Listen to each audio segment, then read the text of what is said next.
What's going on, everybody? My name's Mike Jimenez, and this is the Alamo City Sportscast coming at you from San Antonio, Texas.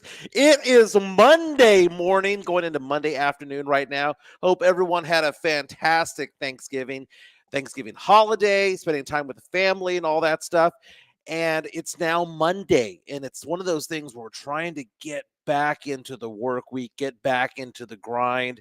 The weather is not keeping up with us, man, because it is chilly outside here in San Antonio, Texas.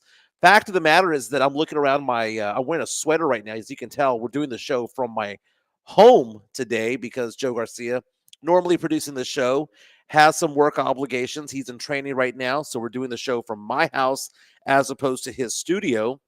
But I was taking a look at the thermostat right now, and it is 63 degrees inside my house. And I've decided that that is cold enough for me. Turn the heater back on. Let's at least get it back to 68, 70 degrees. But hope everyone's having a fantastic day. The chat lines here on our YouTube stream already getting going, already getting hot. Chris Gonzalez coming out saying, fly, Eagles, fly. Damn straight, we're going to talk about that. Philadelphia Eagles, man, all they do is win. And it's ugly every single week. Cowboy fans hoping to catch up so the Cowboys have a chance to take over the NFC East. They play each other in a couple of weeks, but Cowboy fans, man, the Eagles, all they do is win. You would have seen their schedule: Monday Night Football against the Chiefs, home against Buffalo, before that a game against the Cowboys. You would have thought that they would lose at least one of those games, but they didn't. Eagles, all they do is win.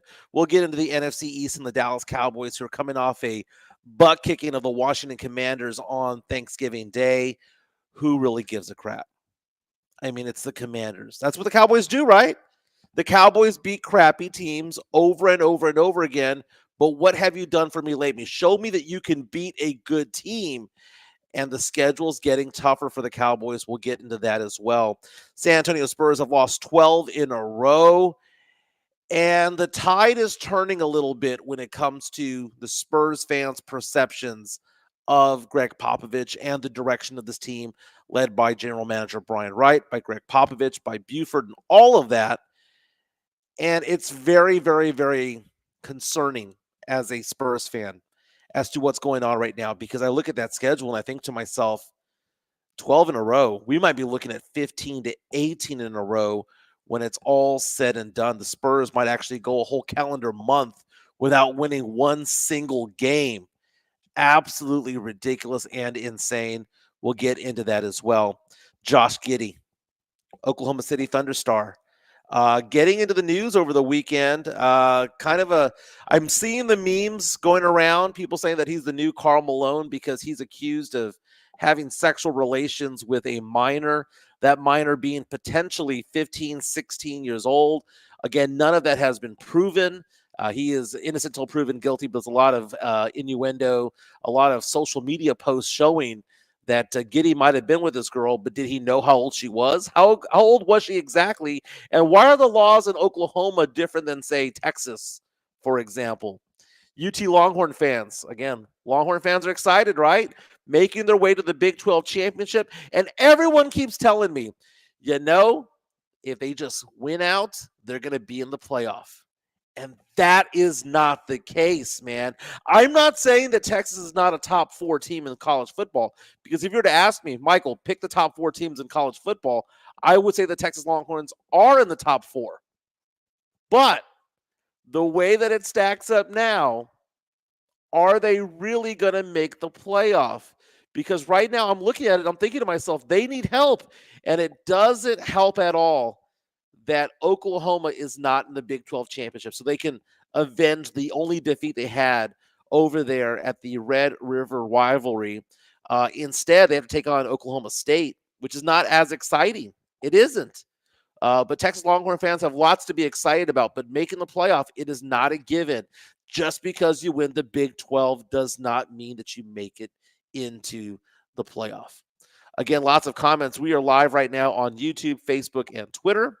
You can also catch us again on our YouTube page. Subscribe to the Alamo City Podcast Network. And again, if you have a comment, send it to us.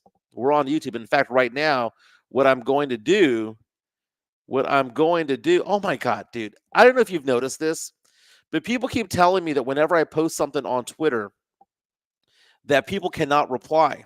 I gave my phone to my daughter and I said, "What is going on with my settings?" And she goes, "Dad, your settings are perfectly fine. It should be public, everything that you do." I don't block, I don't have a burner account, none of that crap. I don't know what's going on. So every time I make a post, I have to go in there and press everybody can actually respond to it. But the enforcer, Chris Leja, saying, "Oh no, Mikey is cold. Someone get the non-Mexican a San Marcos blanket." Dude, I'm Mexicano, dude. I'm a Mexican who doesn't like menudo. Okay, I'm a Mexican who does not like barbacoa. Sorry, but I'll take caldo and carne guisada all day long. Chris Gonzalez again saying, "Fly, Eagles, fly." Tim Gonzalez reaching out saying, "Yo, what's good, everyone?" Tim Gonzalez reaching out saying, "Sad day that my coach Elko is heading to A&M." Okay, so UTSA fans kind of dodged a bullet there, right? UTSA lost to Tulane on Friday, not going to make it to the AAC championship as a result. The question was Texas A&M going to steal Trailer from UTSA? And apparently not so. Elko is going back. He was formerly the defensive coordinator of the Aggies up until a few years ago. Has done a fantastic job turning things around over there in Durham, North Carolina, where Duke plays. But they're not out of the woods yet because theoretically, couldn't a team like, say, Houston try to poach Jeff Traylor? And would you even blame him if they did, right? Would you blame Coach Traylor if he decided to leave San Antonio for, say, Houston? I wouldn't blame him. And I know Houston's making their way is making their way to the Big 12, and the Big 12 is going to change because as of next year, there'll be no UT, there'll be no OU, so it's all going to change. The dynamic is going to change. But the fact of the matter is that it's still considered to be a Power 5 conference, and I would not be so sad or disappointed that Traylor would do that because that would be the best interest potentially for his family to do that. So looking at Joe Garcia, let's see if he's put us on Twitter real fast. Joe Garcia, again, typically produces this show, but I'm kind of doing all things at one time, and I'm actually retweeting this right now. Let's go. And then now, because I just retweeted it, I now have to go in there and say, I can have everyone reply to it. There you go. There you go. STP11 saying, retire the coach, fire the GM, trade 50% of the roster by the deadline, talking about the Spurs. Mario Cavazos reaching out saying, how about the Saints? Can't beat crappy teams, right? They can't, dude. I was at HEB yesterday afternoon wearing my Saints polo shirt. This guy comes up to me and goes, dude, our quarterback sucks. He didn't say your quarterback sucks. He's a Saints fan as well. He goes, our quarterback sucks. And I just kind of nodded with him, right? You know, that 92-yard pick six kind of just killed the game for the Saints. But it looks more and more like 8 or 9 wins is going to win the NFC South. So there's still a chance. There's still a chance. Chris Leja saying, hey, Mario, we ain't talking about the Saints. Oh, my goodness. People reaching out, talking about age of consent being 16 in Oklahoma. But, I mean, come on. Even if that's true and she is 16, if you're an NBA star, what are you doing with a sophomore or junior in high school? Even if it's legal. Okay. And that's not legal in other states. Remember back in the day, they used to say that Derek Jeter would meet girls sometimes that were maybe borderline, and he would take them potentially from New York to New Jersey and vice versa because of the different laws as to what the age of consent was. That is just plain cochino, dude. If you are an adult man over the age of 21 and you're scamming on some girl who's 15, 16, or 17 years old, I don't care if it's legal or not. You're a piece of shit. That is it, man. That is a piece of shit. So let's get into. So what are we going to talk about first, man? We're going to talk about Cowboys first, the Eagles. We're going to talk about the Spurs. Let's get into the Spurs first. And I know that there are faithful people to the Alamo City Sportscast, and I know that there are people who really like what we do here, that what Joe and I do, and Jeff Garcia from Locked On Spurs and Ken's Five does a fantastic job with us. He's a friend of the show, oftentimes co-hosts this show. And there's other areas where you could go to get sports takes and sports content, right? You can go wherever. But the fact of the matter is that do you notice that it is this podcast that talks about things days and weeks ahead of everybody else? It's like we're the straw that stirs the drink. Think about it. What was I saying a couple weeks ago about Pop over the hill? That I didn't want him as a head coach anymore. He shouldn't be head coach. And I would put polls out there, and 65, 70, 75% of people reaching out saying, in Pop we trust, in Pop we trust. And what did he do late last week? Takes to the microphone at the Frost Bank Center and gets pissed off at Spurs fans for booing Kawhi Leonard. And props to the Spurs fans who did not listen and booed even louder. So many people were reaching out to me and saying, well, Michael, this is just Pop playing chess, man. He's trying to get the fans to really boo, so he's amping them up. He's not doing that, man. That is just an old man being an idiot. That's what that was. And the thing about it is that just notice how the tide changed. And more people are siding with me and siding with this podcast when we talk about the fact that Pop should no longer be head coach of the Spurs. Now, I'm not saying fire the guy. I'm not saying to get rid of his job. What I'm saying is that just move him up to the front office, dude. Have him do something else. Do not have him lead this rebuild, because that dude has never led a rebuild before. And now he makes a complete ass out of himself at the Frost Bank Center. And think about what he did. He's telling 17,000 fans who paid hard-earned money to watch a team that had lost 10 or 11 in a row to shut up. It is the most arrogant, it is the most tone-deaf thing I've ever seen Gregg Popovich do before, and now we're seeing it. All that shit that he does with the media and being a jackass and ridiculing people and not showing respect. This is a guy that doesn't show respect to other people, but he wants you to respect those that he says that you should respect. And here's the thing. A lot of this kind of intersected with politics because a lot of people don't like Gregg Popovich's politics. And I don't care if he goes out there and talks about what he talks about, in press conferences and things like that. But this was during the game. This was during the first, second, third, and fourth quarter, right? It was during the game. And he's grabbing the microphone to talk down to Spurs fans. And for the first time in unison, most Spurs fans gave him the finger by booing, by doing the opposite of what he wanted. And for so long, San Antonio sports media, all the local radio stations, most of the podcasts, most of those who write for publications have been like, no, Pop deserves the benefit of the doubt. Pop deserves this. Pop brought us 5 rings. Pop. In Pop we trust. The elephant in the room was there. No one was addressing it.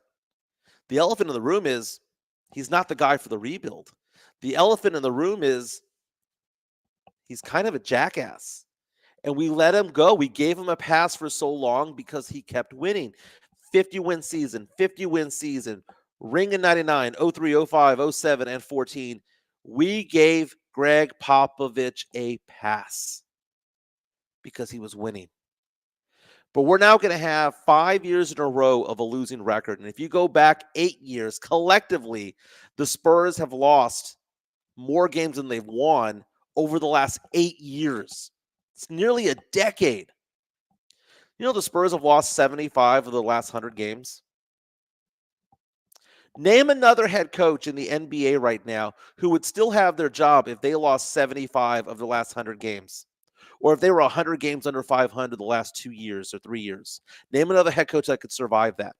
And the fact that I pointed this out, and suddenly what ends up happening is, I don't know if you noticed this, but The Current did a whole story about kind of like surrounding one of my takes on this show, how I called him a rotten piece of fruit, right? Saying that he was like a banana that's getting dark and ugly, like an avocado, it's past its prime.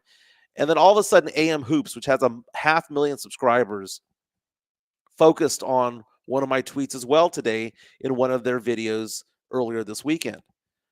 Now, I wasn't the only thing that they focused on, but it was actually part of the whole broadcast, and I was pretty excited about that. I heard other radio stations bring me up as well.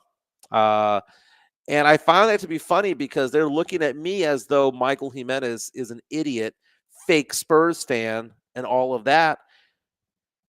But now, if we were to take that poll right now, maybe I should do that. Maybe I should go on Twitter. I should go on X and do a poll asking the question, do you still want Gregg Popovich as the head coach of the Spurs? And why is it that now I think more people agree with me than don't?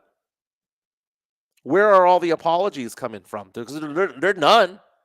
I haven't seen very many apologies on Twitter going, hey, Michael, I know we called you a fucking idiot 2 or 3 weeks ago, but now everybody agrees with you. It's because I identify something early and I expose it and I tell you things that you need to hear, not what you want to hear. And that is the thing. So I was thinking about Gregg Popovich's arrogance the other day.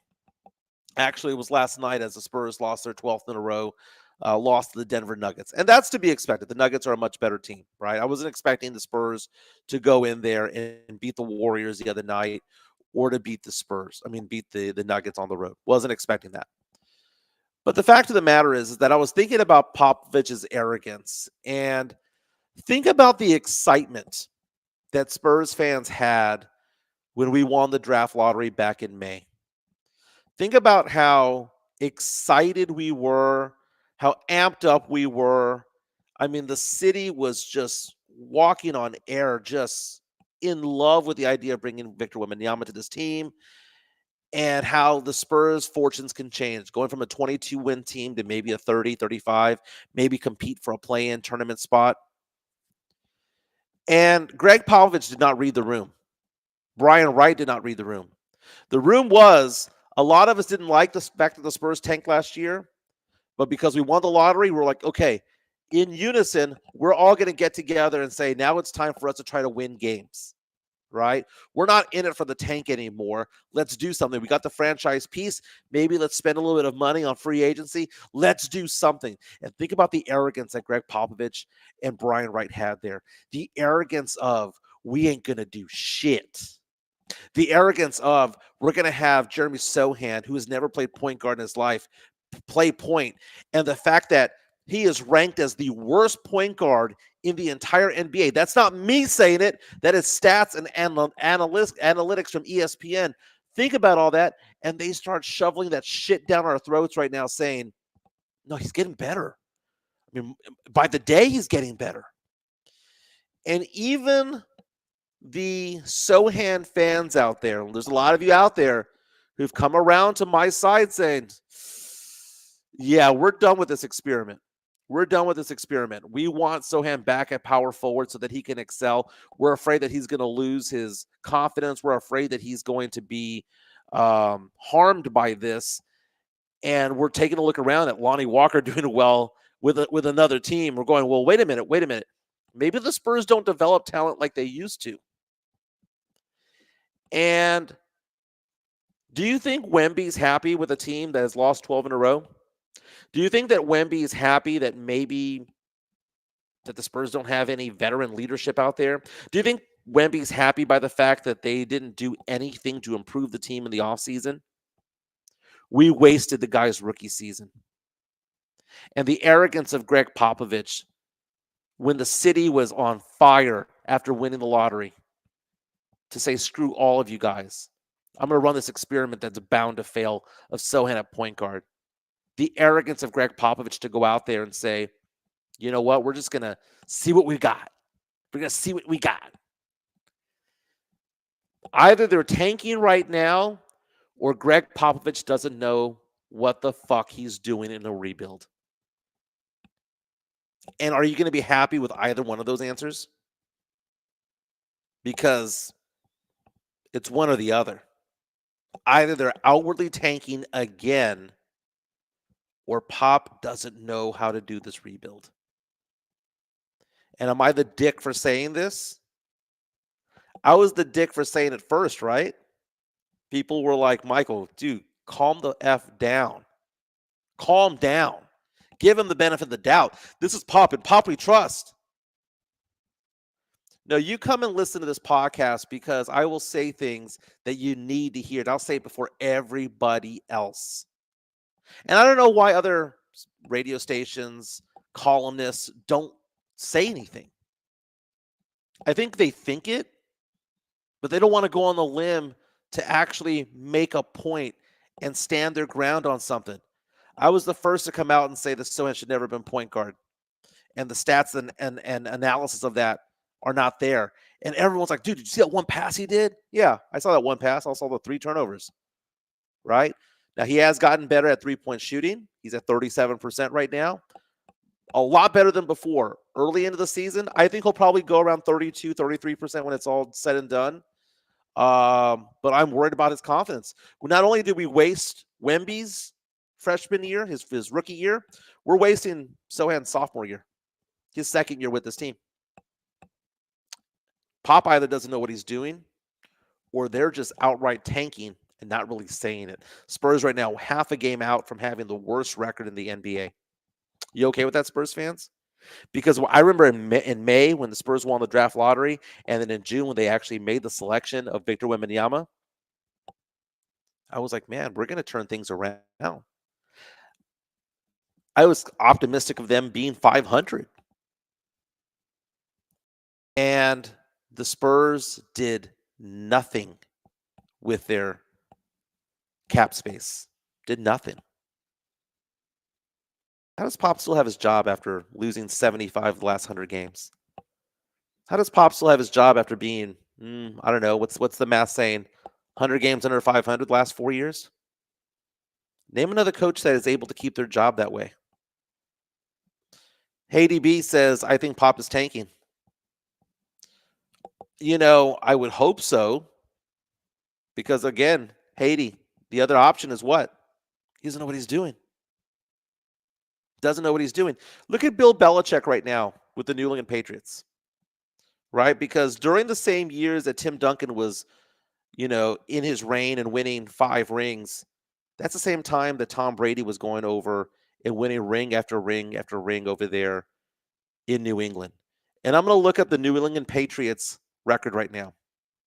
They lost to the Giants yesterday. 10-7. And the New England Patriots, with Bill Belichick, considered to be the GOAT coach, right, is 2-9. What is this telling you? That there are some coaches that are good when they have good players, and there are other coaches that build teams up. Gregg Popovich has never done a rebuild. He took over, fired Bob Hill, crowned himself the head coach, right? He hired himself. They got Duncan, but again, they tanked for Duncan after Robinson got hurt that year. But that was a built team with Robinson and Sean Elliott and all of those guys. He didn't rebuild. He had a good 50-win team that brought in Tim Duncan, who was 4 years at Wake Forest. Pop has never done a rebuild. Never. And when Tim retired and Monty went to Charlotte, Parker went to Charlotte rather, and Monty retired, and they were trying to retool with Kawhi. Then they fumbled that whole situation with Kawhi Leonard. Pop wasn't given any blame for that. It's always because, Uncle Dennis. It's always because of Kawhi. It was never because of Pop, right? Maybe it was. Free agents don't want to come here. Why? Small market? Possibly. Could it be because of Pop? Could it be because the Spurs way is bullshit in the year 2023? Think about it. When you see somebody failing at something over and over and over again, and the common denominator is one entity, one person, then they have to be the problem, right? If someone says that they're bad at love and the only common denominator they have is themselves, maybe it's just them, not the other people. Gregg Popovich right now is circling the drain right now when it comes to his legacy. Imagine him staying another 2 or 3 years, having 5 rings, but having 7 or 8 losing seasons in a row upon retirement. What would he be known for more? It tarnishes it all. Had he retired in 2014 the way he should have, after defeating LeBron James and Dwayne Wade and Chris Bosh and getting that revenge series from 2013, had he done that, Gregg Popovich would be considered the GOAT of all time, maybe even above Phil Jackson. That's another coach that never did a rebuild. Instead, we're seeing 8 seasons in which the Spurs have had 5 losing seasons and 3 mediocre ones. And we had players like Kawhi Leonard. We had players like LaMarcus Aldridge, all-star. DeMar DeRozan, all-star. DeJounte Murray, who became an all-star. Derek White, who's a big contributor for the Boston Celtics now. I'm sorry, man. I'm sorry. I've been saying this shit for years. For 3 or 4 years. And I've been called an idiot on Spurs Twitter, on Locked On Spurs. I've been called an idiot on San Antonio Sportscast and all these different places that I'm screaming from the rooftops that there's something wrong here, and that thing that is wrong is Pop. I've been called an idiot for so long, and now November 2023, people coming to my side. Remember last year around this time? I was like, Spurs should probably tank for Wemby. No, Jimenez, you're an idiot. You're an idiot. You're an idiot. You're not a real fan, fake fan. Who was right? How many people came to my side around March? That's the one thing that I say that I think I do best in whether it be sports talk radio or podcasting. This is where I pat myself on the back. I see the things that people don't want to talk about. And I bring up a conversation piece that people don't want to talk about because they don't want to believe it. And then ultimately, when they do side with me, they'll never say so. They'll never come up and say, you know what, Jimenez, you're right. Josh Jimenez saying Pop is the Belichick of the NBA. SCP-11 saying local media is basically Spurs PR. Well, because the Spurs are basically state-run media, basically is what they do. For Gregg Popovich to go out there and talk about liberties and things like that, and politically, I agree with a lot of what he says. Going to be honest with you. But the fact of the matter is that he doesn't believe in free speech when it comes to his own team. He doesn't believe in free speech when it comes to fans. And he doesn't believe in freedom of the press when it comes to covering that team. Fuck Pop. I'm done with him. All right, let's talk about things, man. We'll go back to the NBA a little bit later, talk about Josh Giddey.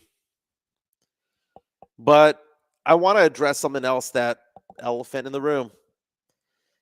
Again, the whole point of the elephant in the room is that no one wants to talk about it, right?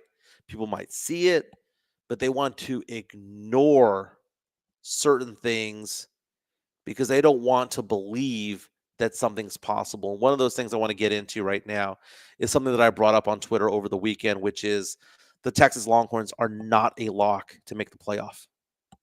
They go out, win the Big 12 championship, beat Oklahoma State. Fantastic season, just one loss. Went into Tuscaloosa, beat Alabama in week 2 of the college football season. Only loss was a last-second play to Oklahoma on a neutral site. Oklahoma, which is a top 15 team. Doesn't make you a lock, man.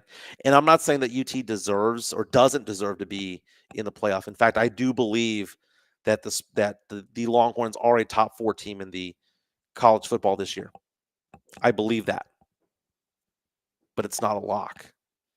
In fact, I would say that they need a significant amount of help to go get into that playoff.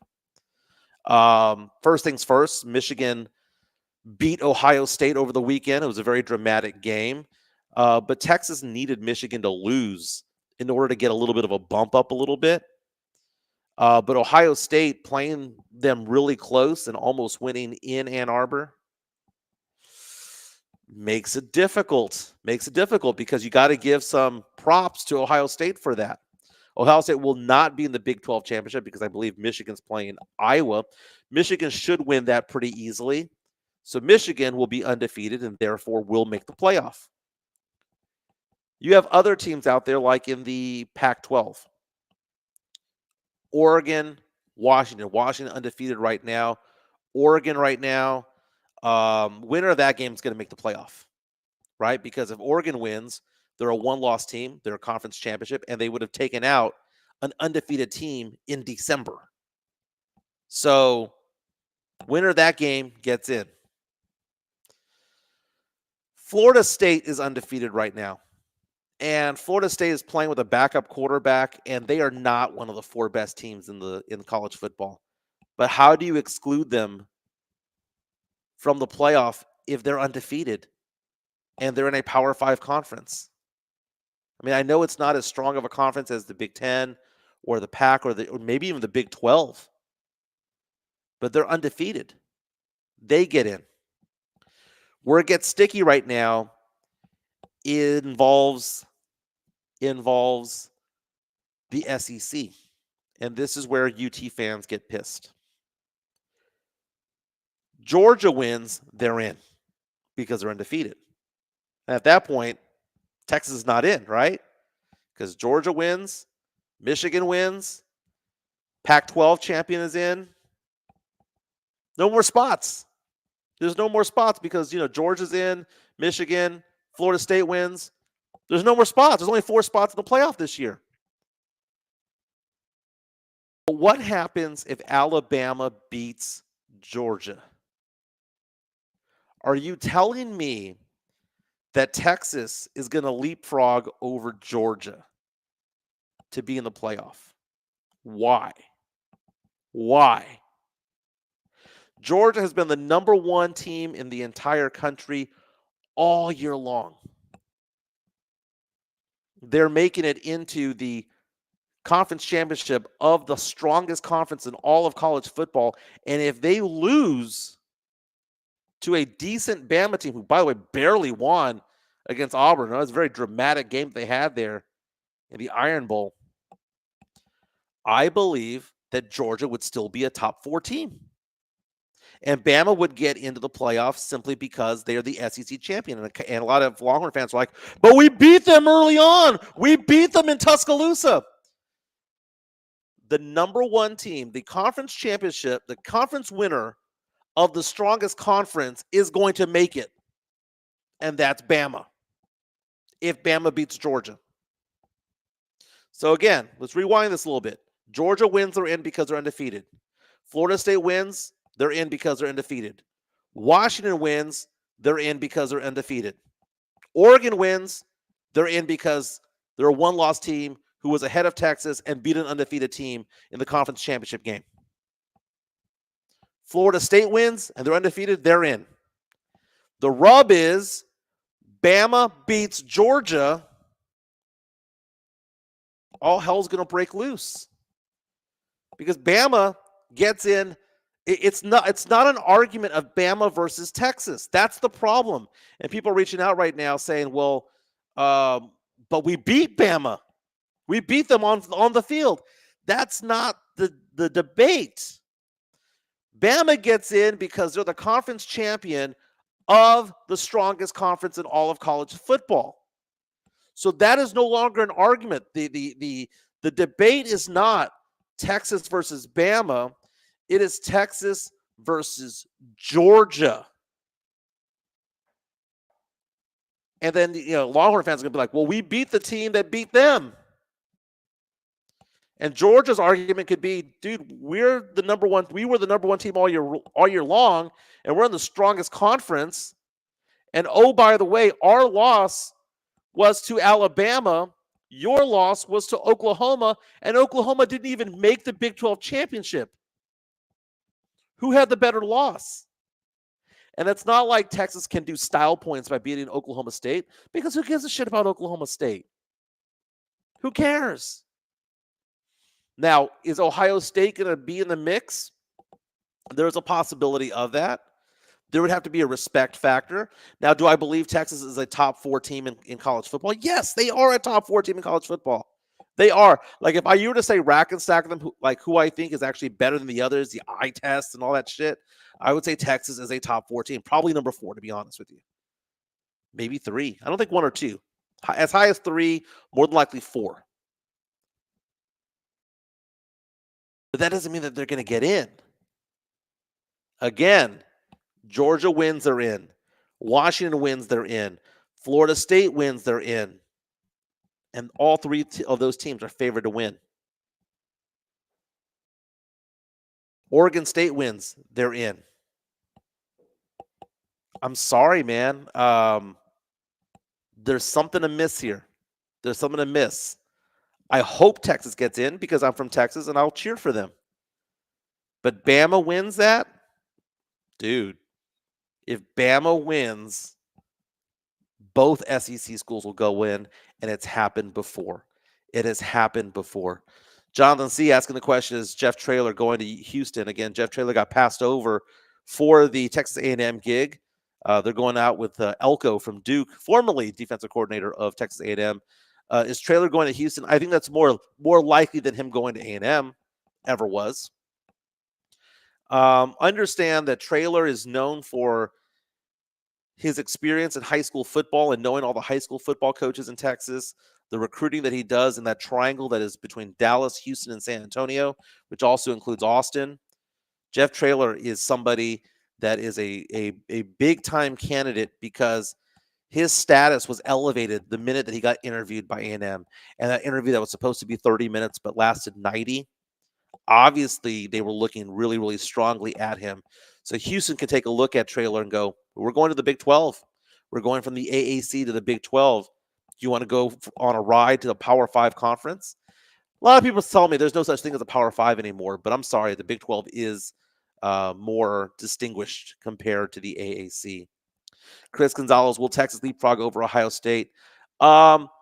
Yes, but that doesn't necessarily mean that it's right. I think it is, but it doesn't. I would not be surprised if it goes the other way.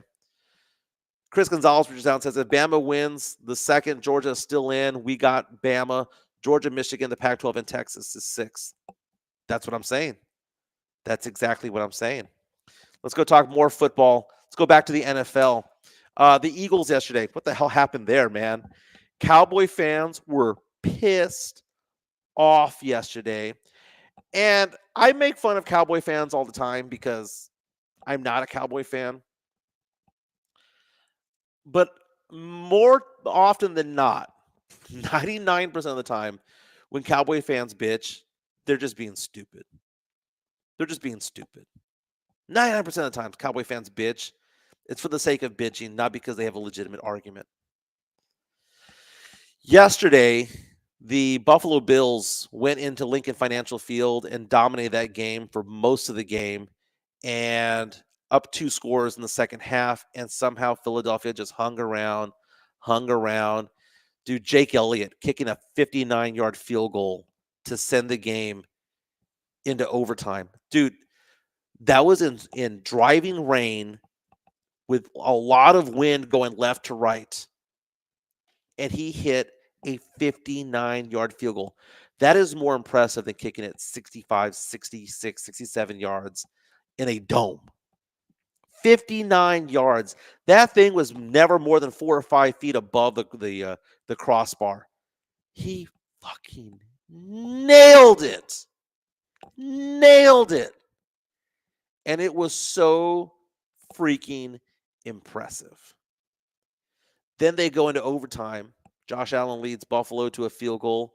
And then you see Jalen Hurts come in, and all the guy does is win. They're now only 1 loss on the season for the Philadelphia Eagles. And I think right now, Cowboy fans are resigned to the fact that they're not going to win this division. And I was reading RJ Ochoa on Blogging the Boys, and he was tweeting out there that, you know, the chances of Dallas winning this division dwindle by the week. And one of the things about it is that both teams had a buzzsaw of a schedule at some point. And I saw this 6-game stretch that Philadelphia had, and I thought to myself, man, they'd be lucky to go 3-3. If they're 4-2 in this stretch, they'd be on fire. I mean, they would be uncatchable. Right now, they're 10-1 in the NFC East. Dallas Cowboys at 8-3. So if you take a look at what the Eagles did, well, they held on to beat the Cowboys. Cowboys were 6 yards away from winning that game at Lincoln Financial Field, and they held on to win. Then they go out on Monday Night Football and hold on against the Kansas City Chiefs, the Super Bowl champions over there. And then yesterday against the Buffalo Bills, Josh Allen had himself a game. It was driving rain. It looked like they were the Bills were the better team that day, and somehow the Eagles come out with a win. And now the schedule is starting to open up and be a little bit easier for them. They do have a stretch, though. They do have a stretch right now where the Eagles have to look at it because they host the Niners on the road against the Cowboys. Then they're on the road against the Seahawks, right? Again, there was a 6-game stretch that I was looking there for the Eagles where I thought to myself, dude, if they go 4-2, they're going to win the division. They're 3-0 so far, beating the Cowboys, beating the Chiefs, and beating the Bills. So against the Niners, Cowboys, and Seahawks, to me, if they win one of those 3 games, they're going to win the division because they end the year, last 3 games of the season, Giants, home against the Giants, home against the Arizona Cardinals, and on the road against the Giants. Those are 3 easy wins. Worst case scenario, they go 4-2 the rest of the way, and they're 14-3. The question is, can the Cowboys basically win out the rest of the way? And that's the problem.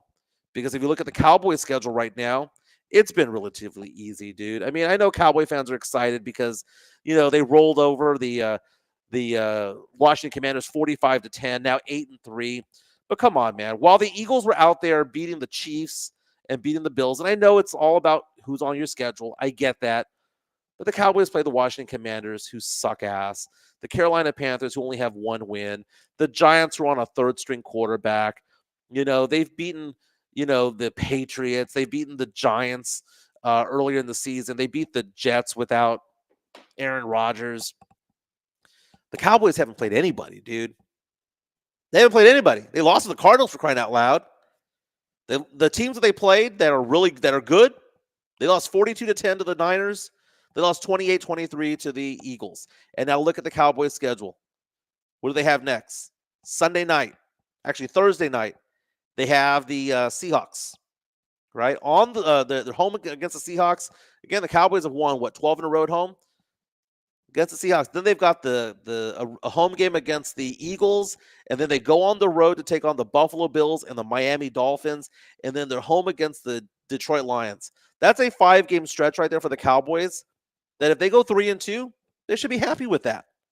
They go 3-2, they would have beaten a couple of good teams. They'd be 11-5. The problem is that the Eagles would be 14-3 or 14-2 at that point. You can't catch them, which means the Cowboys are going to have to go on the road.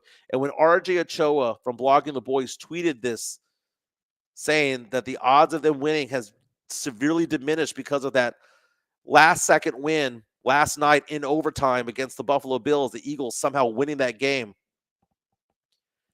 I think it's starting to dawn on Cowboy fans that it's not going to happen. So the Cowboys are going to have to go on the road, win 3 playoff games on the road, more than likely on grass. Okay, the first game will probably be against the Falcons or the Saints, and that's going to be a road game. That's going to be on turf, and the Cowboys should win whoever they play in that one.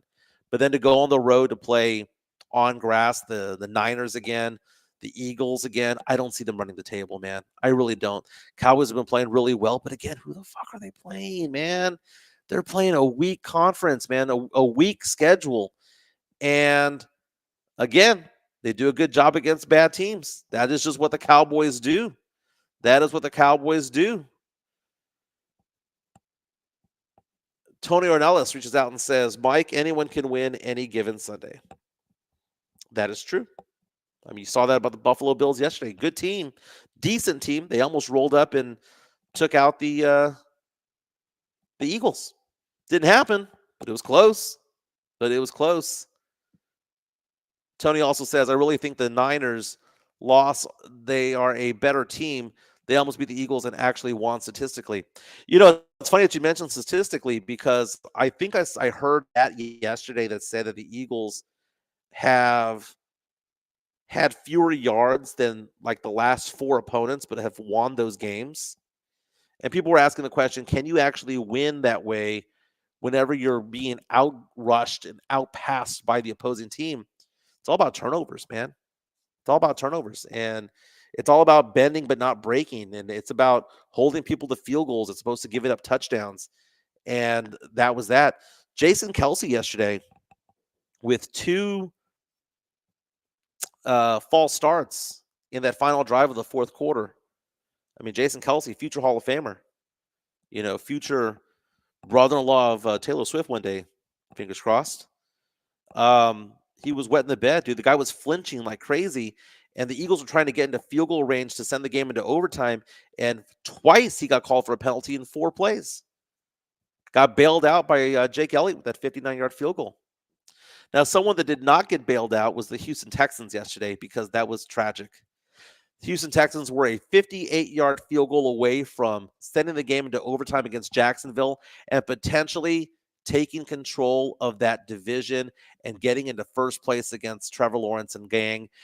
And the 58-yard field goal went up, and it was doinked off the crossbar. It was straight down the middle, man, straight down Broadway. It was about half a yard short. Had he kicked it a foot or two further, it would have dribbled over, and they would have gone into overtime and potentially led to an overtime victory for the Texans, but it didn't happen. But that team is so good, man. That Texans team is scrappy. They would definitively have made the playoffs had they won that game. Like I would have been like, dude, they're playoff bound. There's something about that one loss that gets very tough, man, because when you look at the standings right now, and the Houston Texans are 6-5, which is a good record, right? But 7-4 means you're making the playoffs. 6-5 means that you're trying to get there. And right now, if the season ended right now, they would not be in the playoffs. They'd be on the outside looking in. But man, there's still some time to play. The Texans' schedule getting a little bit dicey a little bit this week because I believe this week they're taking on the Denver Broncos. And the Broncos, man, that team, Sean Payton's turned that team around. Russell Wilson has turned that team around. They got the Jets after that, then the Titans, then the Browns without Deshaun Watson, then the Titans again. So it is possible that the Texans could go on a run, but they got to win 10 games, right? So to win 10 games, you got to figure they've got to go 4-2 the rest of the way to make the playoffs. CJ Stroud, another week, I believe this was 4 weeks in a row with more than 300 yards. Absolutely ridiculous what he's doing out there. Very, very good. Let's see. Chris Gonzalez reaches out and says, Mario Cavazos, rather, says the Dallas Cowboys have a chance against Philadelphia and Philly. Niners, nope, only chances at home. That's the thing, man. The Cowboys are a much better team at home than on the road. It reminds me of the Houston Astros this past season. The Astros on the road were a really good team, but at Minute Maid, they sucked. I don't know what the reason for that is. The Texas Rangers were the exact opposite, man. Well, actually, kind of the same, actually, because the Rangers won, 10 in a row in the playoffs, going to the World Series and winning the World Series. Sometimes you play better at home. Sometimes you play better on the road. More than often than not, it's at home. But, you take a look at the Cowboys, man. They're kind of unbeatable at home. So I would not be surprised if they beat the Eagles. In fact, they should beat the Eagles at home. Toe-to-toe, talent for talent, they're just as good. Darren Bland is amazing, man. The story about Bland, about how the fact that he was not even invited to the NFL Combine, the fact that he had no D1 offers, and the fact that he only had one D1 offer and it was from a very, very small school, and how he made his way into the free agency and how he was taken in the 5th round. Darren Bland, now the NFL record holder for most pick sixes returned for a touchdown in a single season. The guy is amazing. XXMelo15 says CJ Stroud for MVP. If they were 7-4, he'd be a top 3 candidate, but they're 6-5. The closer to 500 he is, the less likely that it is going to happen. Chris also mentioned the fact that the Texans kicker missed a 40-yarder early in the game. Brutal. Absolutely brutal. Hey, I was going to mention earlier about Cowboy fans being wrong 99% of the time when it comes to when they bitch about refereeing. A.J. Brown at the end of the fourth quarter, while they were trying to make their way into field goal range that ultimately led to Jake Elliott knocking that 59-yard field goal through the uprights. A.J. Brown caught a pass that got knocked out of his hands, and it was ruled an incomplete pass. And I think that that's probably the one penalty that Cowboy fans were most frustrated about because that would have ended the game. I don't know if that was at the end of the fourth or that was in overtime, but I remember it was A.J. Brown. And it brings up the whole Dez Bryant thing. What is a catch? To me, that was a catch. It was a catch. But again, letter of the law, last minute of the game, in football, for some reason, it's 2 feet down and a football-related move. He caught the ball, 1 foot down, 2nd foot down, but because he did not turn up field and the ball gets dislodged, it's not a catch. I've never understood that rule. Never understood that rule. And Cowboy fans still salty over a decade later because of the whole Dez Bryant, did he catch it or not? I can see why Cowboy fans are pissed off about that call and a couple of other calls as well. I thought it was a catch. Like, spirit of the law, not letter of the law. Letter of the law, the officials were right. But spirit of the law wasn't the case, man. But the Eagles right now at 10-1, 2 games ahead of the Cowboys. It's going to be difficult for the Cowboys to catch up to that team. Again, the Eagles have a few more tough games to go, including one not this week, but next week against the Cowboys, rather, in Jerry World. But after that, man, the last 3 weeks are going to be automatic wins. So, I don't think the Eagles are going to lose. They're going to be the 1 seed. Cowboys are going to be battling for that 5 seed. There's a big difference, though, because that 5 seed against the NFC South champion, you want to get that matchup because that's going to be an easy win for the Cowboys when it's all said and done. All over social media this past weekend was the topic about Josh Giddey, the star for the Oklahoma City Thunder. I mean, what position do he play? Point guard, shooting guard, small forward? He's a little bit of everything. He's a jack of all trades. The guy can shoot. The guy can distribute the ball. He can rebound. He's a little bit of everything, right? And Josh Giddey got in trouble somewhat. He's being investigated because some social media posts surfaced that showed that he may have hooked up, had sexual relations, allegedly, with somebody who was underage. Now, how do you describe what underage is?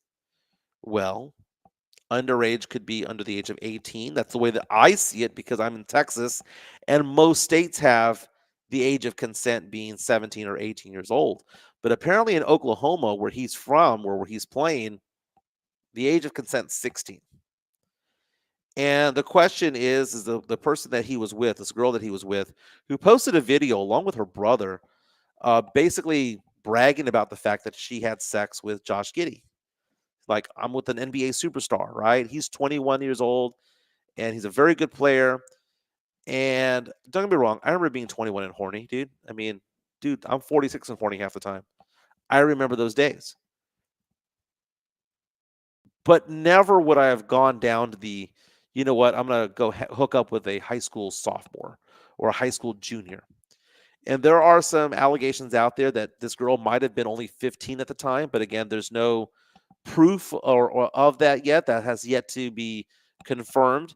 But let's go ahead and say that worst case scenario, she was 16. And let's say that it's legal there in Oklahoma. Are you still okay with it? Because I'm not. I'm not. Because it just shows the maturity level of this guy and the guy going on social media to be a complete idiot to post all this stuff saying, I'm going with my girl back home. I'm doing this, that, and the other. And for him to allow her to videotape him is lunacy. It's stupid. And there's got to be some responsibility when it comes to social media because I understand that they want to be on TikTok, they want to be on Instagram, they want to be on all of the platforms that are out there. And I'm okay with that. I want them to do that. But it needs to be responsibly done.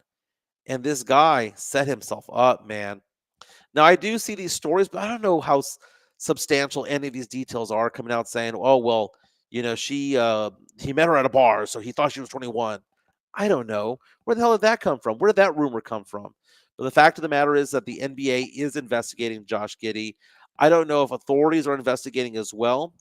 But this could be something that has legs when it comes to like following him around, because we saw what happened with Josh Primo. Josh Primo was out of the NBA for a while, is now part of the Clippers organization, but was out for quite some time.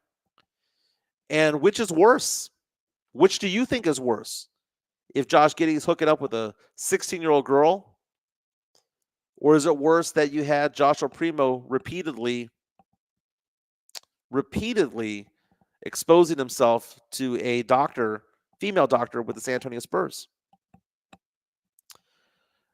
Or is it worse that Pop and Brian Wright knew and did nothing about it? Throwing that out there.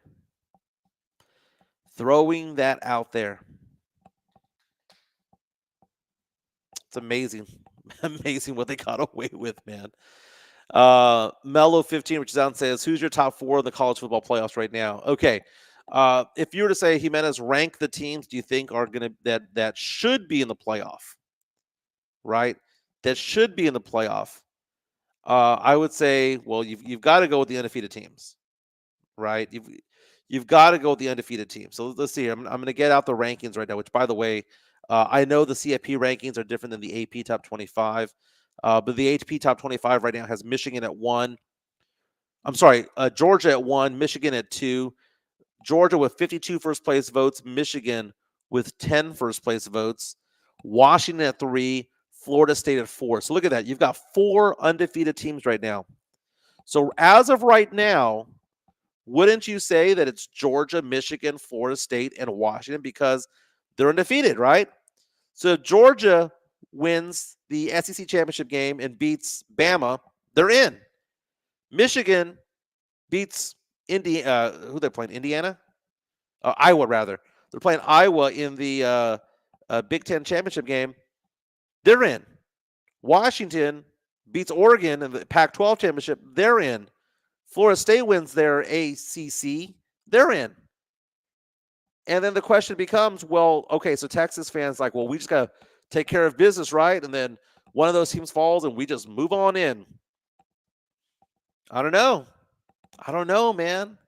Because if Oregon beats Washington, they're in because champion and they were ranked higher to begin with.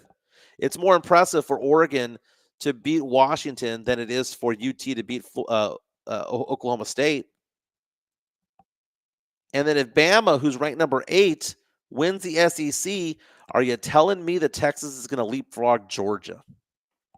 So if you're to say, Michael, who are the top 4? It has to be the undefeated teams: Georgia, Michigan, Washington, Florida State. But it's an absolute joke, by the way, to think that Florida State is a top 4 team. They're not. They're not with a backup quarterback. Oregon's better than Florida State. Ohio State's better than Florida State. Texas and Alabama are better than Ohio State. Next year, I believe they go to a 12-team playoff. Now, as far as bowl projections, let's get into that because UTSA lost to Tulane. I stopped counting the number of turnovers UTSA had when they got to about 5. When they got to about 5, I was like, I'm going to quit counting, right? So we have the updated bowl projections from CBS Sports. It's a guy named Jerry Palm who makes predictions out there. His predictions, by the way, get this, man. He predicts that on New Year's Day, the Texas Longhorns would play Tulane, who UTSA just played the other day, would play them in the Fiesta Bowl. That would suck for Texas, man. For Texas fans to go like, yay, we made a New Year's Day bowl. Tulane? Dude, they would roll Tulane by 40 points, dude. As far as other teams out there, so as of right now, the CBS Sports has the playoff being Georgia against Oregon. They think Oregon's going to take out Washington, and they have Michigan playing Florida State in the semifinal. Projection of Texas playing Tulane, Orange Bowl being Ohio State and Louisville, Peach Bowl being Missouri and Penn State, and Bama taking on Washington in the Cotton Bowl. As far as the other bowls are concerned, the two that I'm most focused on, actually the three that I'm most focused on, involved UTSA, Texas State, and the Alamo Bowl. Now, when it comes to the Alamo Bowl, the projection right now is Oklahoma Sooners taking on the Arizona Wildcats. And let's look for UTSA because I believe UTSA is projected to be in the 68 Ventures Bowl, if I'm not mistaken. Let me see. Let's see here. UTSA. SMU would be in the Liberty Bowl, according to CBS Sports. A&M would be in the Music City Bowl. My LSU Tigers in the Relia Quest Bowl. Let's see here. Air Force in the First Responder Bowl against Appalachian State. UTSA, yeah, in the 68 Ventures Bowl, which is in Mobile, Alabama. If that was to happen. Mobile, Alabama, I mean, not exciting, but, we can head out there on December 23rd to go check that out. They would be playing Georgia Southern, which would not be very exciting at all. The projection right now is at the Frisco Bowl on December 19th, which is the only bowl game that day, would feature Texas State taking on Rice. Texas State taking on Rice. Again, those are just projections for right now. Real fast, want to give a shout out to some of our sponsors. MCS General Contracting. I need to get them back out here. Chris Leha is one of the guys in charge over there. I want to bring him out here, man, because I need some more concrete services out here because I'm taking a look at my backyard right now.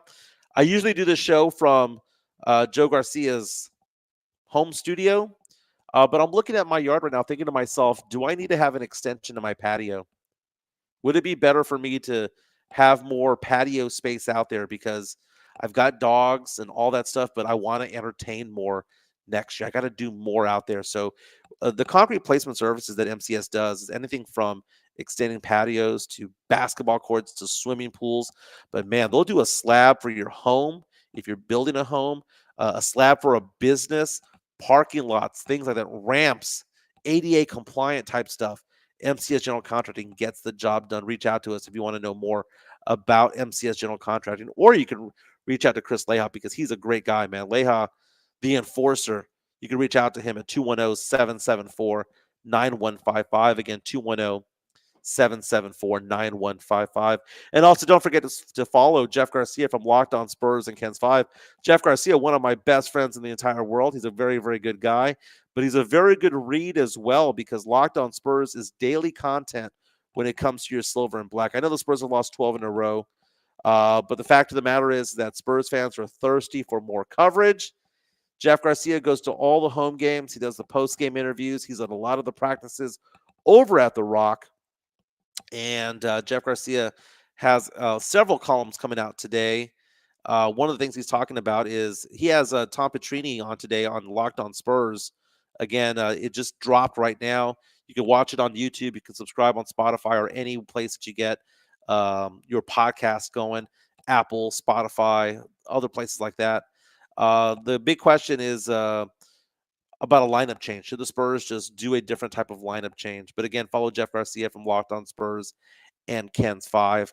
I'm actually going to be the guest for tomorrow, and we'll be talking about the Spurs losing streak and when I think it's going to end, and we'll debate that as well.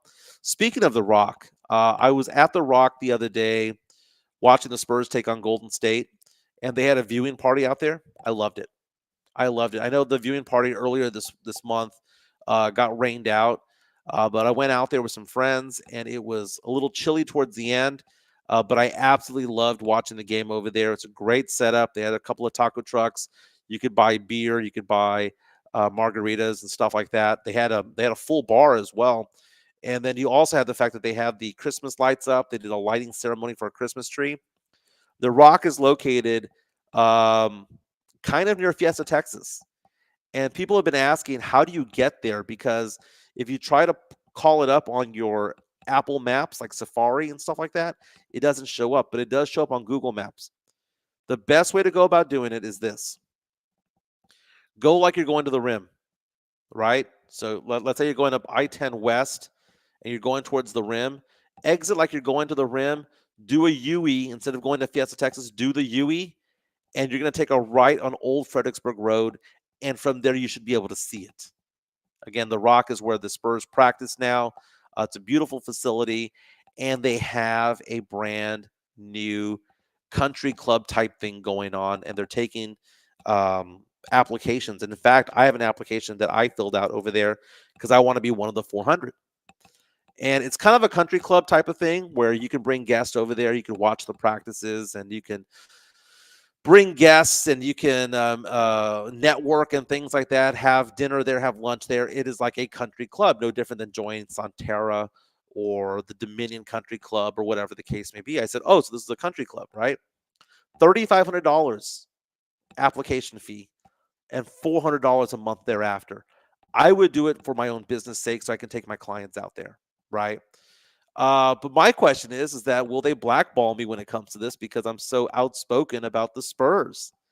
That is what I'm trying to figure out because I am a Spurs fan. And the thing about being a Spurs fan is that it doesn't matter if you're a Spurs fan or a Cowboy fan or an Astros fan or UTSA fan. You can have a different opinion, right? We don't have to all be in lockstep and believe that Pop is the greatest coach of all time and is the right person for this job. No, you can disagree. You can always disagree. We can have a debate about whether the Spurs should be continuing the process of having Jeremy Sohan play point guard. It is okay for sports fans to disagree and still be fans of the same team. But I wonder if I get blackballed. We shall see, because I'm going to be doing my application process on December 5th to become part of this membership group over there. This country club type thing going on. And I'm not trying to, it sounds like money bags, right? Y'all make fun of Jeff Garcia for money bags, but I'm doing this for my business. If I was to do it, it's because I love the Spurs, but also because it provides an experience for my clients to go out there. And I look at different ways that I advertise myself when it comes to my financial practice. You know, I could do seminars, I can do leads, I can do all sorts of things. I spend money already in marketing myself. This would be my way of marketing myself. It's like, okay, I'm going to spend, $5,000 a year to do it. I was going to do it anyway. I'm just diverting funds from one part of my business to another part of my business. So it's not me being money bags, but I can see it as such, though. I can see if people make fun of me about that. But the Spurs right now have lost 12 games in a row, and right now have the third worst record in the NBA, half a game out. If you go to Tankathon right now and you take a look at where the Spurs would be drafting, the Spurs right now would have 2 picks in the lottery if the season ended right now. The Spurs would be projected to be the third team picking in the draft. Now, I know that there's a lottery and all that stuff, but the fact of the matter is that if things kind of held to form, the Spurs would be picking at number 3, and the Spurs would be picking at number 10 as well, because that Toronto team, we have their pick. It's lottery protected. I mean, it's not lottery protected. It's top 6 protected. But as long as it's beyond number 6, we get that second first rounder from Toronto. As far as the mock is concerned, the belief is that the Spurs were picking at 3 and 10. The Spurs would get Alexander Sarr, a 7'1" power forward / center from Perth. And at number 10, get Nikola Topic, a 6'6" point guard from Mega Basket. I believe he's Serbian. Yeah, he is Serbian. It's funny because I get really into the draft, and usually I wait until about January or so to really start focusing on the draft. But this year, I'm going to be a little bit more aware of it all. If you take a look at that one player, Nikola Topic, that is considered to be one of the most intriguing prospects in the draft this year, because he's a 6'6" point guard who has the feel and touch of it all. And I wouldn't mind it, because point guards play point guard. Shooters shoot. The whole experiment with Jeremy Sohan was never going to work, dude. You can give him 3 or 4 years. He's not going to figure it out. He's not. He's not a point guard. He's not. I'd rather him play power forward, man. Do what he does best. Stick around the basket. Stick around the basket. Pawcon2 reaches out and says, that's why I'm called a fake Cowboys fan, because I call it as it is and I'm not a homer. I'm somehow a fake Spurs fan because I don't like Pop anymore. And it's not personal. I just look at the records, man. Spurs have lost 75 of the last 100 games. Why would I want to cheer for that? I want to cheer for a winning team. I'm going to cheer for the Spurs, but why would I want him in charge?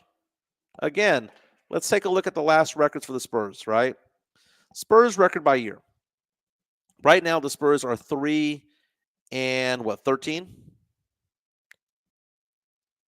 Wouldn't most coaches be on the hot seat if they were 3-13 this year, 3-14 rather this year? After coming off a 22-60 season, a 34-48 season, a 33-39 season, a 32-39 season, wouldn't the head coach of any of these teams get fired at this point? What am I missing here? I'm going to take crazy pills here? Name another head coach that survives 32-39, 33-39, 34-48, 22-60, 3-14. But because he was a good coach a decade ago, we got to keep him still?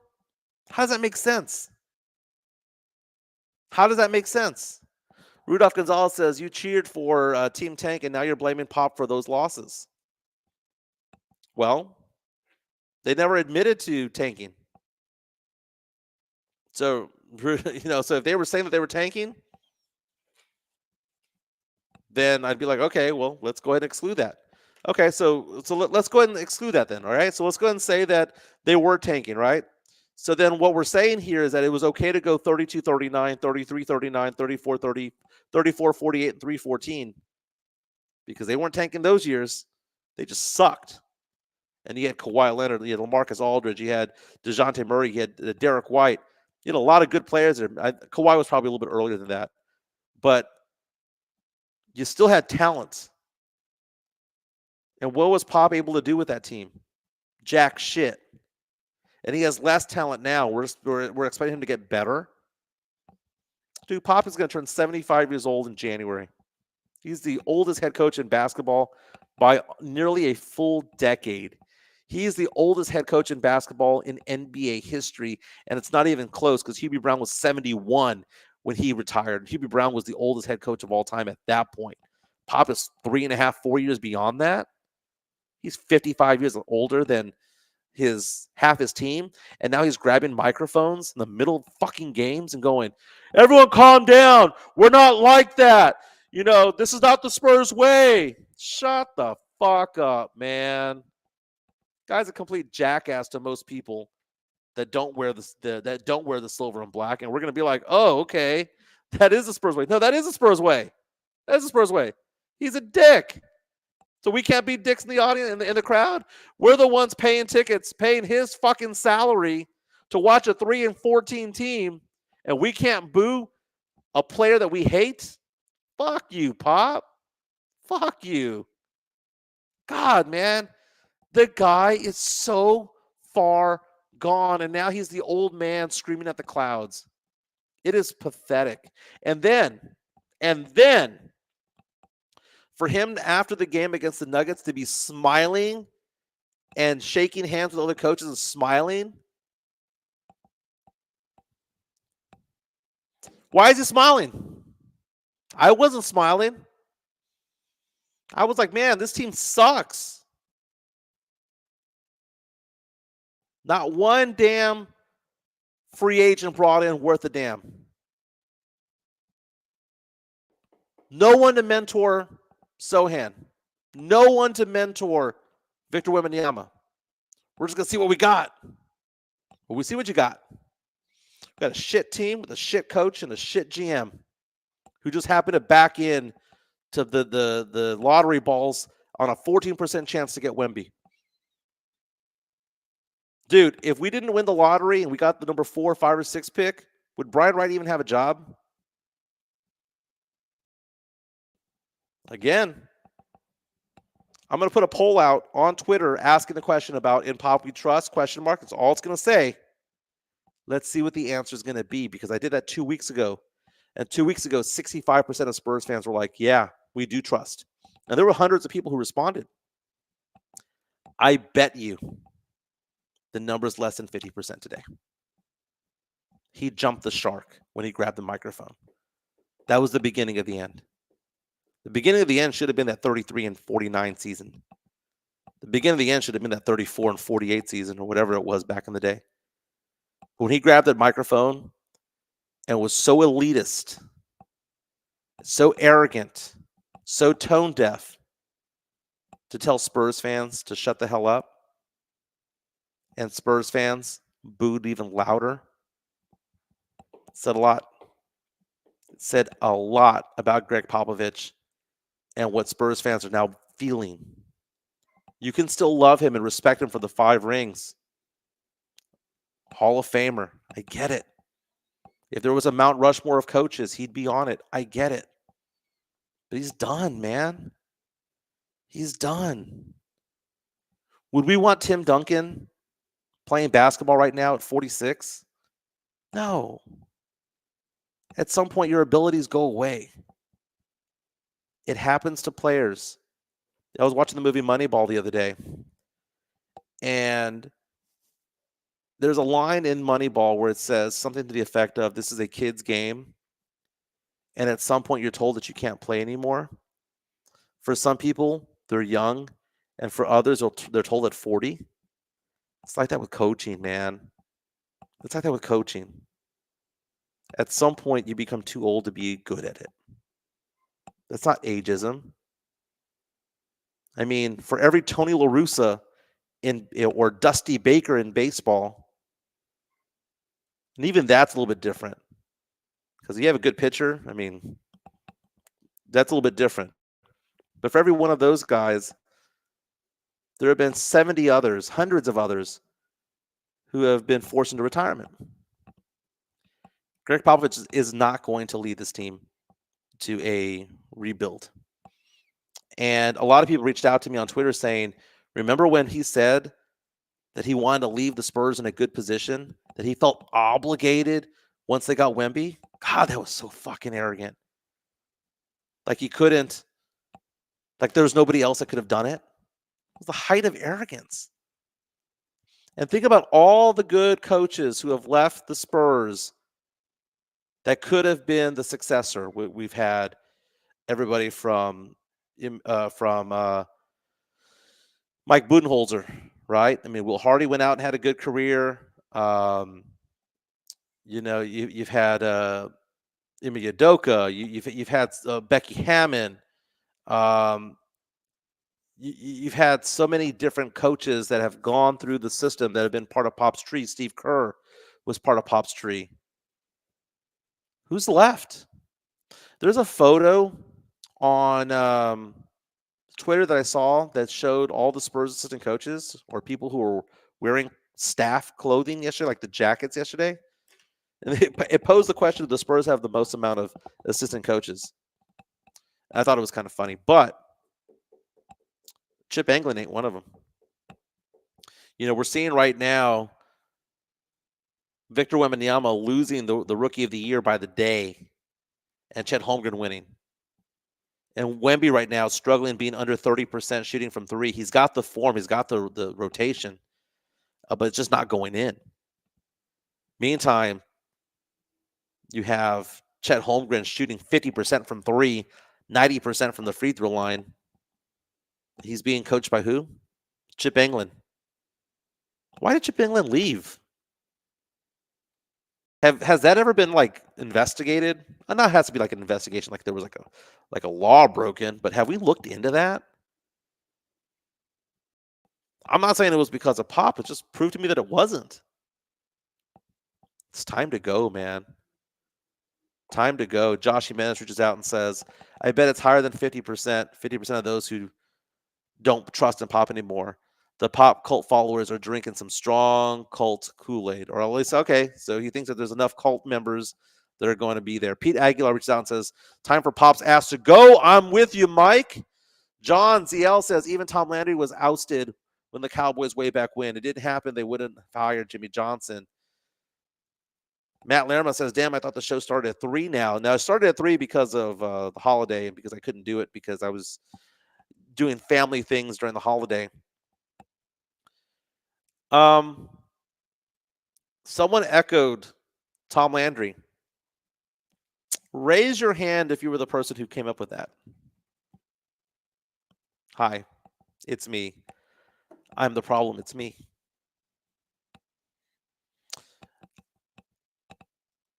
Identifying certain things before people want to talk about it, making people feel uncomfortable. It's not me being a troll. It's not me looking for clicks. It's not me being an egomaniac. And yes, I'm talking to you. I'm talking to you, Rudolph. It has nothing to do with that. I love understanding certain things and seeing things and forecasting things before they happen. Cowboy fans last year got mad at me because they didn't want to see that there was no way that the Cowboys were going to catch the Eagles. And even though they kept on saying, we're going to beat them at the end of the year, going to beat them at the end of the year. It's like, it doesn't matter. It won't matter. And I was right. And then when I advocated for the Spurs to tank last year, and so many Spurs fans, you're a fake fan. That's not the Spurs way. Well, we got Wemby, which means I was right. When I'm talking about Pop, dude, I've been screaming this for years, but now I'm being even more loud about it. I am right about this. And people are coming around now. And now when it comes to the Texas Longhorns, this one hurts a little bit because, again, the Longhorns are one of the top 4 teams in college football. But they're not going to make the playoff, dude. They're not. Oh, my God. It's going to hurt so many Longhorn fans. But I'm going to be over there kind of waving my hand going, remember when I said this the day after Thanksgiving? It's because I see things out in the distance that no one wants to talk about. Spurs have lost 12 in a row. It's a damn shame because this city was on fire when we won the lottery. This city was on fire but excitement about this team. And instead, R.C. Buford, Brian Wright, and most importantly, Gregg Popovich showed us the middle finger by saying, we're going to see what we got. Instead of saying, you know what, we're going to try to win. We're like, we're going to see what we got. We're not going to bring anybody in. We have a generational talent in Victor Wembanyama. Yeah, you know, Robinson had Terry Cummings. Duncan had Robinson. We're going to give Wemby Zach Collins. Jeremy Sohan, our lottery pick from last year, top 10 pick. Who's his mentor? He says it's Trey Jones. Think about that. He says that Trey Jones is his mentor, the second-round draft pick from like the year or two before. What are the Spurs doing? And ticket prices are falling. I saw Skybox tickets going for $90 the other day. The ones that come with like the dinner and the parking and all that stuff. It sucks. It sucks being a Spurs fan right now. It really does. I'll continue to watch. Because I'm a fan. But we know what's going to happen. They're going to play tough the first half. They're going to fall apart in the third quarter. And they're going to get their asses handed to them by 20 points when it's all said and done.